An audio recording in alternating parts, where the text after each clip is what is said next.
حکومت سندھ کے ماتحت کام کرنے والی ایجنسیاں سی ٹی ڈی ہو، سی آئی اے ہو، آئی بی ہو، انہوں نے انڈسکریمنیٹ اریسٹ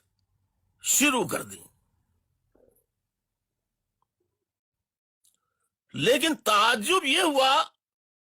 جب یہ سننے کو بات ملی کہ رینجرز بھی ساتھ میں ہیں تو بڑی حیرت ہوئی. میں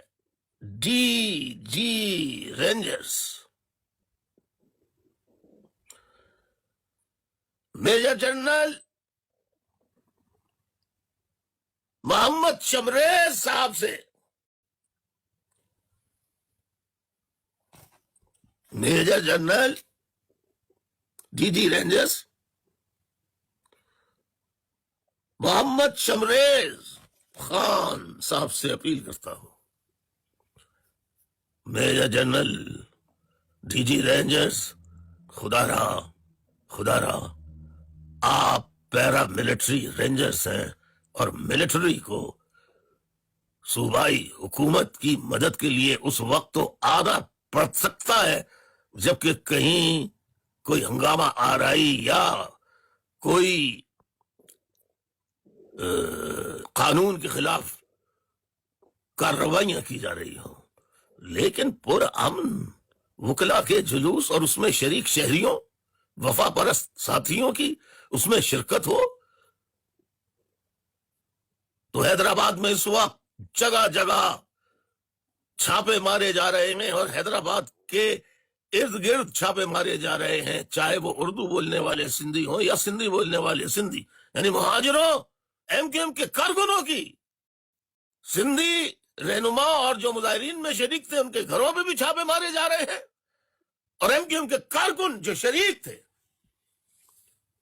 ان کے گھروں پہ بھی چھاپے مارے جا رہے ہیں، اور اب تک درجنوں افراد گرفتار کیے جا چکے ہیں.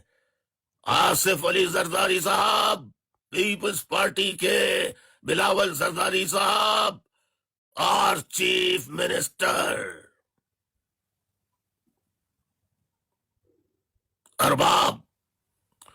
چیف منسٹر مراد علی شاہ صاحب اور گورنر سندھ کامران ٹسوری صاحب. اب یہ وقت ہے آزمائش کا کہ آپ یہ گرفتاریاں کر کے یہ ثابت کرانا چاہتے ہیں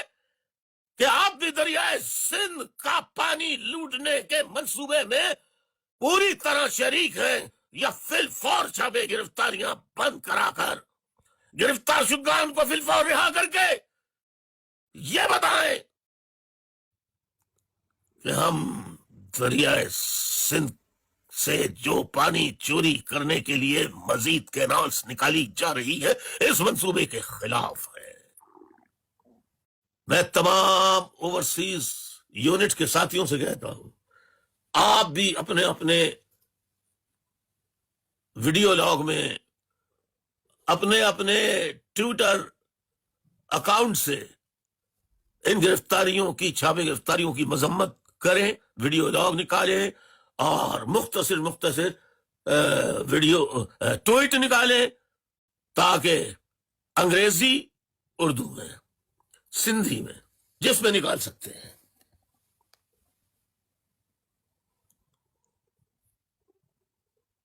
میں گرفتار ہونے والوں کے اہل خانہ سے دلی ہمدردی کرتا ہوں اور ان کے علم میں لانا چاہتا ہوں کہ اللہ کے انصاف پر یقین رکھیے. ہم جو گرفتار ہوئے ہیں ایم کیو ایم اور وکلا برادری انشاءاللہ مل کر قانونی طور پر ان کے لیے، ان کی رہائی کے لیے، گھر واپسی کے لیے عدالت سے صبح ہی انشاءاللہ رجوع کرنا شروع کر دیں گے.